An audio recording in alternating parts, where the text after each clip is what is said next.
Hello students, आज हम BA first year की क्लास में आपकी बहुत ही इम्पॉर्टेंट ताल के बारे में डिस्कस करेंगे। आपके सिलेबस में 7 तालें हैं, उनमें से एक ताल है 3 ताल। 3 ताल का क्वेश्चन आपके प्रैक्टिकल और थ्योरी दोनों में ही ज़रूर आता है, तो इसको बहुत ध्यान से सुनिएगा और ध्यान लगाकर समझेंगे। चलिए आगे बढ़ते हैं। 3 ताल को त्रिताल भी कहा जाता है। इसमें 16 मात्राएं होती हैं और विभाग 4 होते हैं और प्रत्येक विभाग में 4-4 मात्राएं होती हैं। पहली मात्रा पर सम, जिसका चिन्ह है क्रॉस, जिसको हम क्रॉस करके चिन्ह को बनाते हैं। 5वीं और 13वीं मात्रा पर ताली, दूसरी और तीसरी ताली। अगर और भी ताली होंगी तो उसको दूसरी, तीसरी, चौथी ताली कहा जाएगा, पर 3 ताल में 2 ही ताली होती हैं, दूसरी और तीसरी। पहली मात्रा पर तो क्योंकि सम होता है उसको सम बोला जाता है। और 9वीं मात्रा पर खाली, जिसका चिन्ह है शून्य का। अब देखते हैं हम 3 ताल को किस तरह से लिखा जाता है। मैं एक बार आपको फिर समझाना चाहूँगी। 3 ताल में 16 मात्राएं होती हैं, 4 विभाग, प्रत्येक विभाग में 4-4 मात्राएं। पहली मात्रा पर सम, 5वीं और 13वीं मात्रा पर दूसरी, तीसरी ताली, 9वीं मात्रा खाली होती है। आइए हम देखते हैं 3 ताल का ठेका, जिसे इगुन भी कहा जाता है। 3 ताल के ठेके का मतलब है कि हम उसे एक आवर्तन में 16 मात्राएं दिखाएं। इसी प्रकार हम दुगुन, तिगुन, चौगुन भी सीखेंगे, पर सबसे पहले हम सीखते हैं इगुन। तो हमने क्या कहा था, 3 ताल में कितनी मात्राएं होती हैं? 16। तो सबसे पहले हम 4 विभाग बनाएंगे। जैसा कि आप देख सकते हैं, मैंने 4 विभाग बनाए हुए हैं। देखिए, पहला, दूसरा, तीसरा और चौथा विभाग। तो प्रत्येक विभाग में कितनी मात्राएं बताई हैं? 4-4। तो 1, 2, 3, 4। तो कितनी मात्रा हुई प्रत्येक एक विभाग में? 4। फिर दूसरे विभाग में आते हैं, उसमें 5, 6, 7, 8। अब हम तीसरे विभाग में जाएंगे तो 9, 10, 11, 12। इसी प्रकार चौथे विभाग में जब हम जाएंगे 13, 14, 15, 16। हमारी 16 मात्राएं पूरी हो गई हैं। आइए अब चलते हैं हम बोल पर। तो हम इस तरह से चिन्ह लगा लेंगे। तो सबसे पहले हम क्या लिखेंगे? मात्रा, बोल और चिन्ह। ये ज़रूर लिखिएगा आप लोग, क्योंकि इससे आपका क्वेश्चन का आंसर बहुत अच्छा बनता है और जब आप एग्ज़ाम में कॉपी चेक होती है तो आपका अच्छे नंबर आते हैं।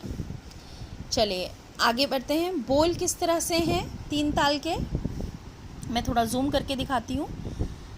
तो हमारी सबसे पहली मात्रा पर कौन सा बोल है? धा। दूसरी मात्रा पर धिन, तीसरी मात्रा पर फिर धिन और चौथी मात्रा पर धा। तो हमारा शुरुआत कैसे हुई? धा, धिन, धिन, धा।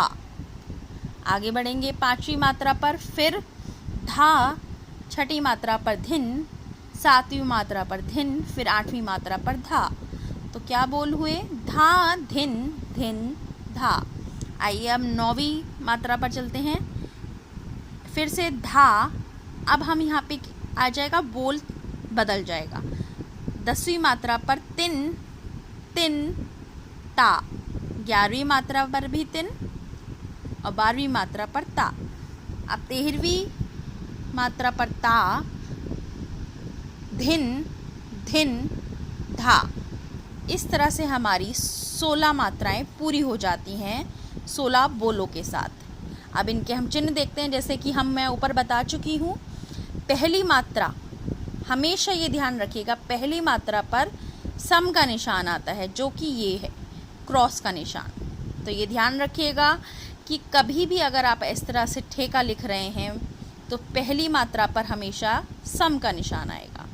तो पहली मात्रा पर क्या हुआ? सम। अब आते हैं 5वीं मात्रा पर। 5वीं मात्रा पर क्या है? ताली है। तो 5वीं मात्रा पर कौन सी ताली हुई? दूसरी ताली। अब इसी तरह से 9वीं मात्रा पे हमने क्या लिखा था? 3 ताल की 9वीं मात्रा हमेशा खाली होती है, तो खाली का चिन्ह क्या है? 0। अब आते हैं 13वीं मात्रा पर। 13वीं मात्रा पर क्या है? तीसरी ताली। ये देखिएगा 13वीं मात्रा पर है तीसरी ताली। इसी तरह से सम, दूसरी ताली, खाली और तीसरी ताली, इस तरह से हमारी 3 ताल का ठेका पूरा हो जाता है।